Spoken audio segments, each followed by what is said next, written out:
오늘 저는 여러분과 함께 결론은 하나님께서 내리신다는 제목으로 말씀을 나누겠습니다.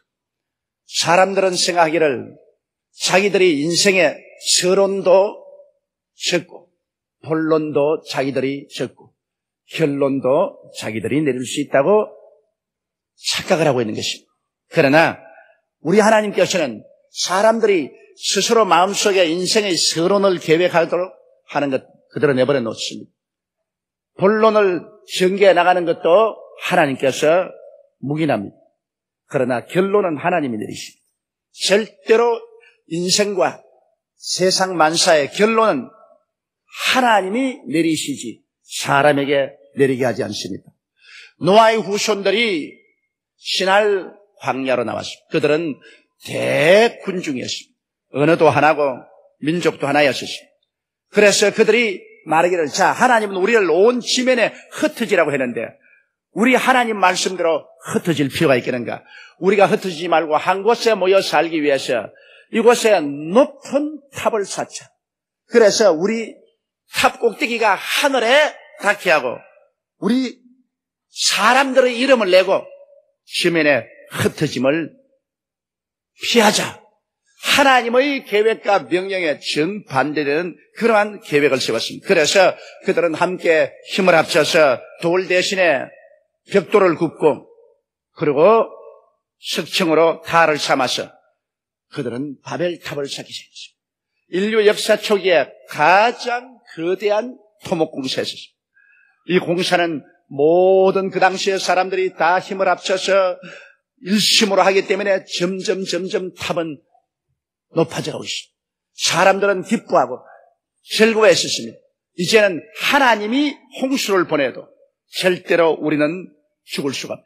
그리고 이 탑은 하늘에 닿을 것이기 때문에 우리 이름이 하나님처럼 되고 우리는 절대로 지면에 흩어짐을 면할 수 있다. 그렇게 생각했습니다. 그럴 때 하늘에서 하나님이 이 사실을 내려다보셨습니다. 하나님 말씀하기를 이 사람들이 종족도 하나요 언어도 하나이므로 협조가 잘 되고 이들이 이 일을 시작하였으니 이제는 감당치 못할 것이다. 우리가 내려가서 이 공사를 중지시키자. 자, 이 사람들이 자기들이 모든 계획을 세우고 그리고 이 일을 적극적으로 진행시키고 있습니다. 아름다운 결과가 이루어질 줄로 알고 있었습니다. 그러나 하나님께서 내려와 보시고 난 다음 그들의 언어를 혼잡게 하게 말하는 거예요. 순식간에 말이 달라졌습니다. 똑같은 한 가지 말을 하던 사람들이 그만 영어를 하고 프랑스어를 말하고 독일어를 하고 한국어를 하고 일본말을 하고 굉장히 복잡했습니다. 위에서 자 벽돌을 올리려고 하는데 말이 안 통하니까 석층을 올려주죠. 석층을 올리라고 하는데 흙을 올려오죠. 짚을 올리라고 하는데 돌을 올려오죠. 말이 통과되지 않으면 일이 안 되는 것입니다. 그래서 그들은 일이 안 되기 때문에 서로 고함을 치고 주먹질을 하다가 뿔뿔이 서로 말이 통하는 사람끼리 모여서 온 지면으로 흩어졌으니 이것이 바로 바벨탑 사건이며 여기에서 온 인류의 언어가 혼잡하게 되었다고 말했습니다. 어떤 서양 사람이 내게 와서 말하기를 한국말을 배우는데 너무너무 힘이 들다고 그래서 내가 왜 힘이 드는지 아느냐 모르겠다 그랬어. 바벨탑 만들 때 한국 사람이 열심히 많아서 제일 꼭대기에 있었기 때문에 제일 언어에 혼잡을 많이 당해가지고서 가장 어렵다. 그런 제가 농담을 한 적이 있습니다. 바벨탑 사건이 아니었으면 우리가 이 세상에 이렇게 많은 언어를 가지고서 서로 통하지 않고 어려움을 당하지 않았을 것입니다. 결국 결론은 하나님이 내리시고 말한 것입니다. 그들이 탑을 쌓아 하늘 꼭대기에 닿게 하고 그들 이름을 내고 온 지면에 흩어짐을 면하자고 했지만은 그리고 그들 계획대로 서론을 세우고 본론으로 열심히 설계를 하고 그리고 물자를 공급하고 일을 했지만은 결론은 하나님이 내려오셔서 도장을 찍어버리고 말하는 안 돼. 결국엔 바벨탑은 무너지고 마는 것입니다. 오늘날 여러분 인생의 바벨탑을 우리가 쌓습니다.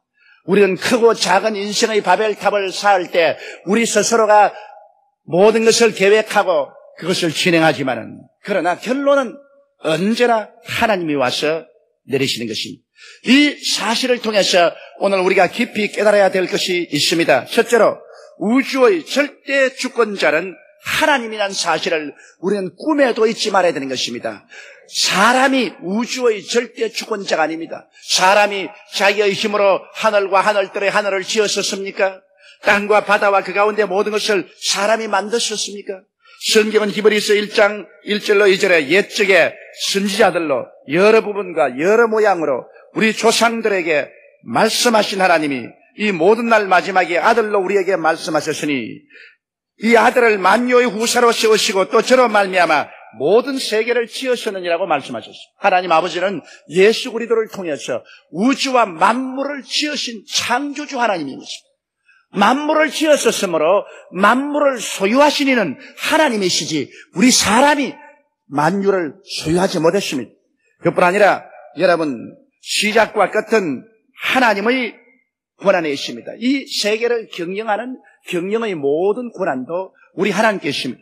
성경 히브리서 1장 3절에 보면 이는 하나님의 영광의 광채시요 그 본체의 형상이시라 그의 능력의 말씀으로 만물을 붙드심이라고 말했습니다.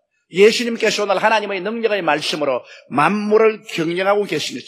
추나 추동 사시절이 조금도 변함없이 정륜하게 다가오고 온 천체가 자기의 진로를 정연하게 가는 것은 예수께서 그 말씀으로 천지와 만물을 돌보고 있기 때문에 그렇게 된 것입니다. 성경에는 집마다 지은이가 있으되 천지를 지은 이는 하나님이라고 했는데 하나님이 천지를 지으시고 천지를 경영하고 계시는 것입니다. 그리고 이 우주의 시작도 하나님이 하셨은즉 우주의 끝도 하나님이 맺으시는 것입니다. 요한계시록 1장 8절에 주 하나님이 가라사대 나는 알파요 오메가라 이제도 있고 전에도 있었고 장차 올 자여 전능한 자라 하시더라고 말씀하고 있는 것입니다. 이러므로 알파는 시작이고 오메가는 끝입니다. 이 우주를 시작하신 하나님께서는 또 우주를 마지막 하나님이 끝내시는 것입니다. 그 중간에 사람들이 아무리 계획을 세우고 저항을 하고 온갖 괴계를 해도 그것은 하나님의 결론을 내리는 데는 아무런 지장이 되지 않습니다. 그렇기 때문에 하나님을 저항해서 하는 모든 인간의 일들은 허무맹랑하게 되고 마는 것입니다. 우리 하나님께서는 우리 인생 한 사람 한 사람에 대해서도 이미 하나님께서는 모든 것을 다 작정하고 정해놓고 계신 것입니다. 이렇기 때문에 하나님을 떠나서 우리가 무엇을 한다는 것은 어리석은 일인 것입니다. 왜냐하면 우리의 태어나기 전에 이미 우리를 보셨고 우리가 어머니 뱃속에 있을 때 이미 우리 일생을 하나님은 다 정해놓으신 것입니다. 성경 시편 139편 16절에 내 경질이 이루기 전에 주의 눈이 보셨으며 나를 위하여 정한 날이 하나도 되기 전에 주의 책에 다 기록되었나이다. 이렇게 말하고 있는 것입니다. 에레미야서 1장 5절에 말하기를 내가 너를 복중에 짓기 전에 너를 알았고 내가 태에서 나오기 전에 너를 구별하였고 너를 열방의 선지자로 세웠노라 하시기로 이와 같이 기록이 있는 것입니다. 이러므로 여러분 우리 인생 한 사람 한 사람이 태어나기 전에 이미 하나님이 어머니 뱃속에서 보셨고 이 세상에 태어나기 전에 그 일생을 하나님이 다 이미 기록해 놓으셨습니다. 그러므로 하나님의 기록한 뜻에 반역하고 반항해서 자기 뜻대로 나가면 가시박 엉거키기를 피를 흘리며 그래야 되겠고 그 다음에는 결론은 하나님이 정해놓은 것입니다. 예수를 믿고 구원받은 사람에게는 천국으로 결론 지어놓고 하나님을 반역하고 예수 그리스도를 믿지 않은 사람에게는 심판과 지옥으로 이미 결론 내려놓은 것입니다. 그 결론 내려놓은 그 결론에 사람들이 아무리 저항해봤자 소용이 없는 것입니다. 하나님을 믿지 말고 내 주먹을 믿으라고 해도 그 주먹은 썩어지고 말 것인 것입니다.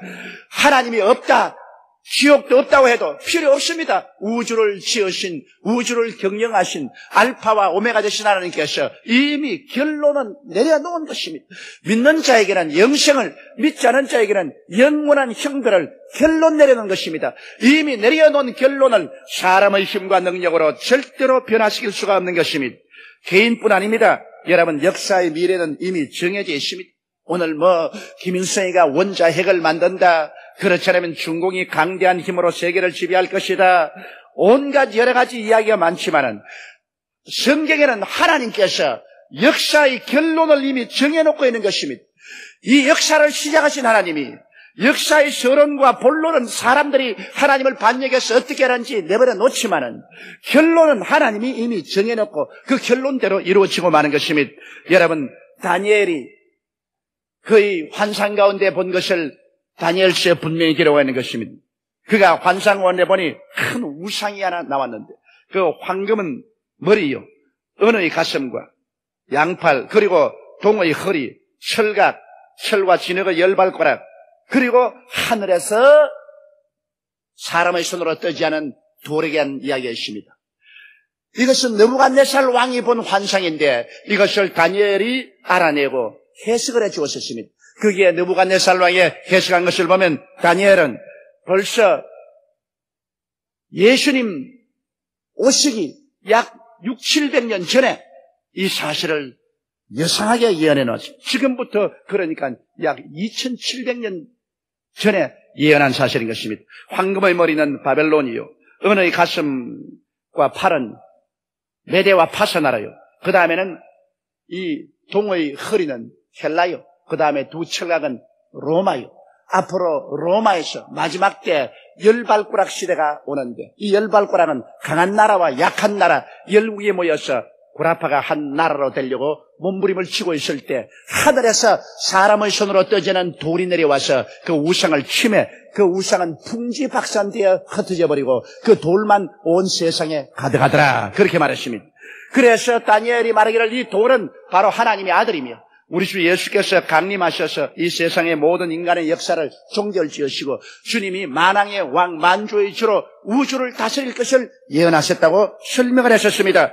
그런데 마지막 로마가 멸망하고 난 다음에 오늘날 열국시대가 전개되어 왔는데 마지막 그 열국의 로마의 판도에서 열발가락 시대가 온다는 것입니다. 로마의 판도, 유럽에서 열발가락 시대가 오는데 강한 나라와 약한 나라, 이 열국이 합쳐서 통합이 이루어질 때 그때 하늘에 손으로 떼이지 않은 돌 예수 그리스도가 강림하신다고 말했었습니다. 다니엘은 또 저 계속해서 그 이상을 보았는데 그가 보니 지중 위에 큰 바람이 불어오더니만 거기에서 이제는 여러 가지 짐승이 나옵니다. 사자가 나오고 곰이 나오고 그 다음 표범이 나오고 그 다음 무섭고 놀라우며 극히 강하고 철이가 있는 짐승이 나오는데 10뿔을 가지고 있다고 말했습니다. 그게 사자는 역시 바벨로니아를 말하는 것입니다. 곰은 바벨론을 정복한 메데 파사를 말하고 그 다음 표범은 바로 메데와 파사를 정복한 헬라의 알렉산더 대왕을 말하는 것이고 그 다음에 헬라 다음에 무섭고 놀라우며 극히 강하고 천리가 있는 짐승은 로마를 말하는 것입니다. 로마는 그 당시의 모든 알려진 세계를 무시무시한 능력으로 정복을 했습니다. 그런데 마지막 판도는 이제 이 무시무시한 짐승의 머리에서 10뿔이 돋아나다는 것입니다. 10뿔이 돋아나, 그 중에 적은 뿔 하나가 나다니만 3뿔을 뿌리쳐 뽑아버리고 그리고 하늘의 하나님께 대해서 저항하는 말을 하고 성도와 싸워서 이기더라고 말했었습니다. 그래서 한때, 두때, 반때 동안 세계를 지배하더라고 말했었습니다. 이것은 무엇을 의미하는 것입니까? 앞에 다니엘이 본 우상을 다시 한번 하나님이 확실하게 확증해 주는 것입니다. 마지막 때는 로마 판도에서 열국이 생겨나고 열국에서 무서운 지도자가 생겨나서 그가 하나님을 대적하고 그리고 성도들을 정복하고 세계를 3년 반 동안 무자비하게 다스리다가 하나님께서 결론을 내리시고 하나님의 아들 예수님이 강림하심으로 이 땅은 천년왕국으로 들어갈 것을 예언하고 있는 것입니다. 바로 다니엘서 7장 13절로 14절에 하나님이 역사의 결론을 이렇게 내린다고 말하고 있습니다. 내가 또 밤 이상 중에 보았는데 인자 같은 이가 하늘 구름을 타고 와서 옛적부터 항상 계신 자에게 나와 그 앞에 인도되며 그에게 권세와 영광과 나라를 주고 모든 백성과 나라들과 각 방언한 자로 그를 섬기게 하였으니 그의 권세는 영원한 권세라 옮기지 아니할 것이요 그 나라는 패하지 아니할 것이라. 이것이 바로 하나님의 아들 예수 그리스도의 나라인 것입니다. 이미 역사의 결론은 하나님이 내려놓고 있습니다. 이 세상에 어느 나라가 일어나서 패권을 주장하든지 그것은 인간들이 서론과 본론을 전개해 보려고 애를 쓰고 있는 것이지 결론은 이미 나라에 있는 것입니다. 만왕의 왕, 만주의 주, 하나님의 아들이 오셔서 인간 권세를 다 패하고 인간 나라를 다 패하고 하나님께로부터 영원히 나라를 받아서 무궁토록 세계를 다스릴 것을 이미 예언하고 있는 것입니다. 그러므로 여러분, 결론을 내려놓은 하나님의 뜻을 받들어 살아야지, 하나님의 결론을 무시해보려고 아무리 애를 써도 아무런 소용이 없는 것입니다. 오늘 두 번째로 여러분하고 생각해 보시는 것은 우리의 현실적인 삶 속에서 하나님의 주권에 도전해서 결론을 자기가 내려보려고 한 사람들이 많았습니다만 그들은 실패했습니다. 성경에 보면 대표적인 예로서 요셉의 형들인 것입니다. 요셉의 형들은 요셉이 꿈을 꾸고 그 꿈에 하나님이 계시하시기를 모든 형제들이 요셉에게 와서 절할 것을 말했었습니다. 이것을 들은 형들은 굉장히 분노했습니다. 그래서 한 번은 그들이 말하기를 이 꿈꾼 자의 꿈이 어떻게 되는가 우리 한번 보자. 이 꿈을 없애버리자. 그래서 아버지의 심부름으로 음식을 가지고서 목축하는 현장에 온 요셉을 잡아서 그를 옷을 벗기고 구덩이에 던져 넣었습니다. 그러다가 아라비아 대상이 오니까 구덩이에서 끌어내서 애굽으로 팔아먹었습니다. 그리고 그들은 배를 안고 있었습니다. 자, 꿈쟁이 보아라. 꿈이 어떻게 되는가 보자. 그가 아무리 꿈을 꾸어도 이제 애굽으로 종으로 팔려가시니 다시는 살아서 돌아오지 못할 것이다. 그 꿈이 흐무맹랑하게 되었다고 생각한 것입니다. 그들이 요셉을 애굽의 종으로 팔므로 말미암아 그의 꿈이 이루어지지 않도록 인간의 계획으로 서론과 본론을 전개했습니다. 애굽은 무서운 곳입니다. 요셉은 그곳에 내려가서 보디바르 집에 종이 되어 뼈가 으스러지도록 일을 했습니다. 그러나 그곳에서 다시 모함을 당하여서 그는 시위대 감옥에 들어갔습니다. 이제는 그에게는 희망이란 없었습니다. 꿈은 사라지고 하나님의 모든 계획은 다 어그러졌다고 생각한 것입니다. 사람들이 하나님의 꿈을 다 도망치겠다고 생각한 것입니다. 그러나 그가 고난당한 지 13년 만에 하나님이 결론을 내렸습니다. 요셉은 감옥에서 나와서 애굽의 국무총리로 올라가게 되었고 훗날에 기근때 양식을 살아온 형들이 모두 다 국무총리인 요셉 앞에 엎드려 절을 하게 된 것입니다. 하나님의 말씀은 그대로 이루어지는 것입니다. 아무리 하나님의 말씀을 저항해서 하나님의 계획을 멸하고 인간들이 사물의 결론을 내리려고 해도 그거는 소용없는 것입니다. 예수 그리스도의 죽으심과 부활을 보십시오. 로마의 절대적인 권력과 유대인의 종교적인 지도자들의 힘을 합쳐서 우리 주 예수 그리스도를 죽이고 구원의 계획을 물어돌리려고 한 것입니다. 그래서 그들은 강제로 예수를 잡아 빌라도의 심판을 받아 가장 극적인 골고다산 십자가에 못 박여 죽였습니다. 예수님은 양손과 양발에 대못이 베기시고 피를 흘리시고 온갖 고통을 다 당하셨습니다. 그런 고통이 극한 상에 이르렀을 때는 그 자체가 하나님의 아들임에도 불구하고 아버지 하나님이여 하나님이 어찌하여 나를 버리시나이까 통곡했습니다. 그러나 그는 마지막 내가 다 이루었다고 피와 물을 다 쏟고 이 세상을 떠나고 사람들은 그를 내려서 무덤에 묻었습니다. 사람들은 생각하기를 야 이제 우리가 소위 말하는 구세주를 잡아서 죽여서 장사지내보고 말았다. 이제 그 소리는 잠잠해졌다. 그의 사역은 끝났다. 그의 구원한다는 소위 그 모든 일은 종결이 되었다고 말했었습니다. 그러나 결론은 사람이 내리도록 허락하지 않습니다. 사흘 만에 하나님께서는 예수를 죽은 자 가운데서 부활시켜버리고 말한 것입니다. 그리스도의 복음 말씀이 잠잠해지고 그리스도 입을 닫혔다고 생각했는데 사흘 만에 부활하신 예수님이 오순절 날에 성령을 보내주심으로 말미암아 성령이 마시자 그리스도의 부활의 소식이 온 예루살렘을 뛰어 흔들고 유대를 뛰어 흔들었으며 사마리아까지 꽉 채우고 이 복음이 줄기차게 나가서 결국엔 유대를 정부하고 예수를 십자가에 못 박은 로마를 무릎을 꿇게 해서 로마 제국이 그리스도를 국교로 받아들이게 만들어 놓고 말한 것입니다. 예수를 십자가에 못 박은 로마와 유태가 결국 예수 그리스도의 그 복음 앞에 무릎을 꿇게 되고 예수님이 유대를 점령하고 온 로마를 점령하고 세계를 점령하게 된 것입니다. 결국 결론은 우리 주 예수 그리스도께서 내리는 것이요 사람이 내리는 것이 아닙니다. 사람은 저희 온갖 계획을 다 가지고 모든 일을 진행해도 종국적으로 하나님이 모든 일의 결론을 내리는 것입니다. 셋째로 그러므로 우리가 이 세상에 살아갈 태도를 어떻게 정해야 되겠습니까? 여러분 일의 서론도 본론도 사람이 전개할 수 있지만은 결론은 하나님이 내린다는 것을 알게 될 때 우린 처음부터 하나님과 협조해서 나가야 되는 것입니다. 하나님께서는 우리 삶의 절대 주인이요 우리는 종이라는 것을 인식해야 됩니다. 우리를 만드셨으니 하나님이 우리 주인이요 우리를 값주고 사주셨으니 하나님이 우리의 주인 아닙니까?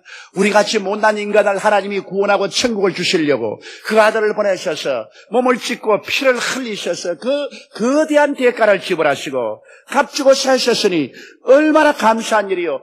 바로 우리는 그러므로 하나님의 소유요, 하나님은 우리 주인이요, 우리는 하나님의 종입니다. 종이 할 일은 뭡니까? 주인이 시키는 일을 하는 것이 종이 하는 것입니다. 종이 금방지게 내가 우로 가겠습니다, 좌로 가겠습니다 할 권한이 없습니다. 주인이 일어나라면 일어나고 앉으라면 우로 가라면 가고 좌로 가라면 가고 주인이 시키는 일대로 하는 것이 바로 종의 역할인 것입니다. 우리는 우리 스스로가 주인이 아니요 종이라는 것을 알아야 되는 것입니다. 우리 인생의 주체는 내가 아니요 하나님이라는 사실을 깨달아 알게 되시기를 주의 이름으로 축원합니다. 그리고 우리가 절실히 깨달아야 할 것은 우리 하나님은 우리의 목자시며 우리는 그의 기르시는 양이라는 사실을 인식해야 하는 것입니다.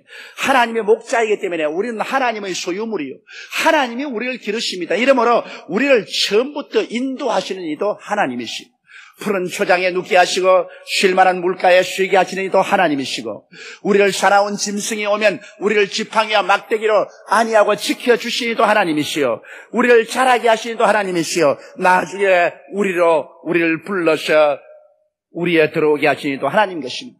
이러므로 하나님께서 우리 한 사람 한 사람을 인도하시고 우리를 먹이시고 기르시고 돌보시고 우리를 지켜주시고 나중에 천국 우리를 이끌어주시는 하나님인 사실을 알아야 되는 것입니다. 하나님이 우리의 목자고 우리가 양인 이상 여러분 우리가 하나님을 바라보고 하나님을 따라갑니다. 우리가 갓 길로 새 길로 가시는 안 됩니다. 이러므로 우리의 삶 전체를 매일같이 하나님 앞에 내어놓고 하나님 저는 하나님이 기르시는 양입니다. 하나님 아버지께서 나를 책임지고 있습니다. 이러므로 나를 이끌어 주옵소서. 야훼는 나의 목자시니 내게 부족함이 없으리로다. 제가 나를 푸른 초장에 누이시며 쉴만한 물가로 인도하시는도다. 내 영혼을 소생시키시고 자기 이름을 위하여 의의 길로 인도하시는도다. 내가 사망의 엄침한 골짜기로 달린지라도 해를 두려워할 것은 주께서 나와 함께 하심이라. 주의 지팡이와 막대기가 나를 안위하시나이다. 주께서 원수의 목전에서 내게 상을 베푸시고 기름으로 내 머리에 바르셨으니 내 잔이 넘치나이다. 나의 평생에 주의 선하심과 인자하심이 정녕 나를 따르니 내가 야훼의 집에 영원히 거하리로다. 할렐루야, 아멘. 이 사실을 우리가 가슴속에 깊이 새기고 우리 스스로가 마음대로 인생을 살도록 되어 있지 않다는 것을 알아야 되는 것입니다. 그러므로 우리는 범사에 하나님의 뜻을 구해야 됩니다. 하나님이여 주의 뜻이 어디에 있습니까? 우리는 서론부터 시작해서 본론도 하나님 뜻대로 하고 결론도 하나님이 내리는데 순복합니다. 이러므로 처음부터 하나님 뜻을 알고 따라가게 하여 주시옵소서. 우리가 하나님의 뜻을 간절히 찾고 구하면 하나님께서는 여러 가지 모양과 방법을 통해서 하나님의 뜻을 우리에게 알려주시는 것입니다. 그 방법은 우리가 찾을 필요가 없습니다. 우리가 하나님의 뜻을 알기를 간절히 소원하고 간구하면 우리에게 하나님의 뜻을 보여주는 것은 하나님이 하실 일인 것입니다. 하나님이 어떠한 방법을 통해서 알려주시는지 그는 하나님이 계획하고 작정하실 것이요 사람이 알아서 할 일이 아닌 것입니다. 그리고 우리는 매일같이 성령님의 인도를 강구해야 됩니다. 하나님께서는 성령을 보내셔서 우리를 손잡아 이끌기 위해서 섭리하셨습니다. 하나님의 성령은 항상 우리와 함께 계셔서 우리를 돕기를 원하시는 것입니다. 그러므로 보혜사 성령님을 늘 인정하고 환영하고 모셔드리고 보혜사 성령께 의지하면 성령이 우리 손을 잡고 이끌어 주어서 아버지의 뜻대로 살게 만들어주는 것입니다. 이러고 아버지를 믿고 우리는 강하고 담대해야 됩니다. 하나님의 뜻을 알면 눈에는 아무 증거 안 보이고 귀에는 아무 소리 안 들리고 손에 잡히는 건 없어도 강하고 담대하게 하나님의 뜻을 쫓아 살아야 되는 것입니다. 세상에는 흑암이 많고 파도가 요란스럽습니다. 그것을 보고 두려워해서는 안 됩니다. 하나님의 뜻을 알면 타협하지 아니하고 믿음으로 서서 하나님의 뜻을 따라 우리는 살아가야만 하는 것입니다. 그럴 때 여러분 우리는 고난 없이 인생을 살아갈 수 있습니다. 하나님이 우리 위해서 예비한 신장로를 통해서 살아가면 하나님의 성령이 우리를 이끌어 주시는 것입니다. 처음부터 하나님의 뜻을 거역하고 하나님의 계획되신 자기 계획을 세우면 하나님이 닦아놓은 신장로를 떠나서 내가 길을 닦아서 살려고 하기 때문에 힘들고 고달프고 땀을 흘리게 되고 가시에 찔리고 응급기에 휘감기게 되는 것입니다. 그리고 고생을 하게 되는 것입니다. 성경 잠언서 16장 1절에는 마음의 경영은 사람에게 있어도 말의 응답은 야훼께로서 나느니라고 했으며 잠언서 19장 21절에는 사람의 마음에는 많은 계획이 있어도 오직 야훼의 뜻이 완전히 서리라고 기록되어 있습니다. 그러므로 하나님 없이 인간이 아무리 삶의 서론을 적고 본론을 집행해도 오직 하나님께서만이 마지막 우리 인생의 결론을 내리시는 것입니다. 하나님이 결론 내리실 때는 하나님은 인정사정 보지 않고 무자비하게 주님께서 결론 내리십니다. 그럴 때 인간의 모든 살아온 일생은 다 흐무맹랑하게 되고 인류가 도모한 모든 계획은 산산조각이 나게 되고 말 것입니다. 깊은 상처를 받게 될 것입니다. 하나님께서는 절대로 개인이나 인류 역사의 결론을 인간이 내리도록 허락하지 않습니다. 그것만은 하나님의 특권입니다. 왜냐하면 성경에 말씀하기를 나는 알파요, 나는 오메가요, 나는 처음이요, 나는 나중이요, 나는 시작이요, 나는 끝이라고 말씀한 것입니다. 이러므로 하나님 아버지께서 절대 주권으로서 온 우주와 인류와 만물을 다스린 것을 알고 그 앞에 고개를 숙이고 하나님 아들 예수를 구주로 모시고 하나님이 이끄시는 세계로 가는 사람은 행복한 사람인 것입니다. 지혜로운 사람인 것입니다. 그 사람의 내일은 아름다운 소망으로 가득하게 되는 것입니다. 왜냐하면 하나님이 결론 내리는 세상은 눈물과 근심과 탄식과 이별하는 것이나 공하는 것이나 앓는 것이나 죽는 것이 없는 상함도 해함도 없는 영원한 천국이기 때문인 것입니다. 우리 다 같이 우리가 기도드리겠습니다. 거룩하시고 영광스러우신 우리 아버지 하나님, 사람들은 하나님을 떠나서 인간 스스로가 자기의 삶의 서론과 본론을 전개하고 결론도 자기가 내려보려고 합니다만 아버지 하나님, 여태 세상이 생긴 이후로 지금까지 인간의 결론을 내리도록 허락한 적은 한 번도 없사옵니다. 이것은 하나님의 주권에 거슬리는 것입니다. 하나님 아버지, 우리 개인에게나 우리 국가에게나 세계에게나 하나님은 알파요 오메가요, 처음과 나중이요, 시작과 끝이 옵니다. 사람이 마음으로 그 길을 계획할지라도 발걸음을 옮기시는 이는 하나님이십니다. 하나님 우리 아버지여, 이 사실을 알고 우리는 겸허하게 낮아지고 깨어져서 하나님께 순복하고 하나님을 섬기고 하나님을 따라가는 우리들이 되게 도와주시옵소서. 하나님의 아들 예수 그리스도를 구주로 모시고 우리 아버지의 영광스러운 계획에 동참하는 우리들이 되게 도와주옵소서. 우리 주 예수님 이름으로 기도드리옵나이다. 아멘.